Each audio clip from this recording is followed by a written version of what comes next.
গুলশানে যে মার্ডারটি হয়েছে, যে এটিএম বুথে মধুমতি ব্যাংকের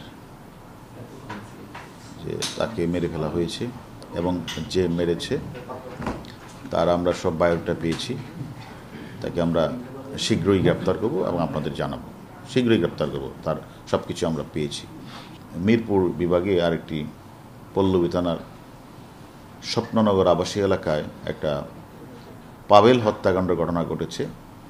হত্যাকাণ্ডে ব্যবহৃত ছুরি ব্যবহার করা হয়েছিল, হুন্ডা ব্যবহার করা হয়েছিল। আমরা আমাদের টিম সিরাজগঞ্জ, বরগুনা, বরিশাল বিভিন্ন জায়গায় অভিযান চালিয়ে এই ঘটনার সাথে জড়িত যারা হত্যাকাণ্ডে ঘটিয়েছে, ছুরি দিয়ে আঘাত করেছে, এর মধ্যে ডিবি পুলিশ 3 জনকে হাতে নাতে গ্রেপ্তার করেছে, এবং যে হুন্ডাটা ব্যবহার হয়েছিল সে হুন্ডাটা উদ্ধার হয়েছে। পাশাপাশি থানা পুলিশও আরও বেশ কয়েকজনকে তারা গ্রেপ্তার করেছে। এটা আসলে একটা পূর্ব শত্রুতা, জের ধরে আসলে চাঁদাবাজি, মাদক ব্যবসাকে ঘিরেই ঘটনাটি ঘটেছে। এর আগে যে পাভেলকে যে তারা হত্যা করেছে, ভিকটিম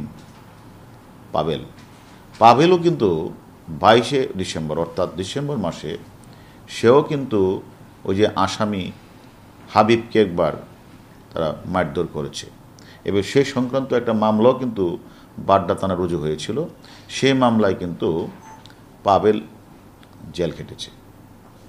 ওই যে হাবিবকে মারধর করেছে, সেই মামলায় বাড্ডা থানা রুজু হয়েছিল। পাভেল জেল থেকে বের হয়ে ওই পাভেলকেই মানে তাজমল একটা হুন্ডা করে এক জায়গায় নিয়ে যাচ্ছিল। সেখানে নিয়ে যাওয়ার পথে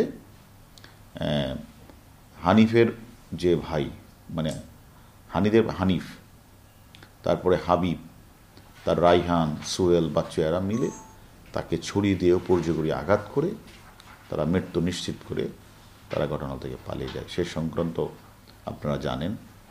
তার ভিকটিমের পাভেলের ওয়াইফ, পাভেলের মা পারুল বেগম একটা পল্লবী থানায় মামলা করেছে। সেই মামলা রুজুর প্রেক্ষিতে আমাদের ডিবির টিম তারা বরগুনা, বরিশাল, সিরাজগঞ্জ বিভিন্ন জায়গায় অভিযান চালিয়ে হুন্ডাটি তারা উদ্ধার করে, আর ঘটনার সাথে সরাসরি জড়িত ছুরি দিয়ে আঘাত করেছে এই 3 জনকে তারা ধরেছে। অন্যান্য আসামিদেরকেও থানা পুলিশ গ্রেপ্তার করেছে। এই মামলাটা আমরা মোটামুটি বলা যায় যে যারাই ঘটনার সাথে অপরাধের সাথে জড়িত ছিল সবাই গ্রেপ্তার হয়েছে।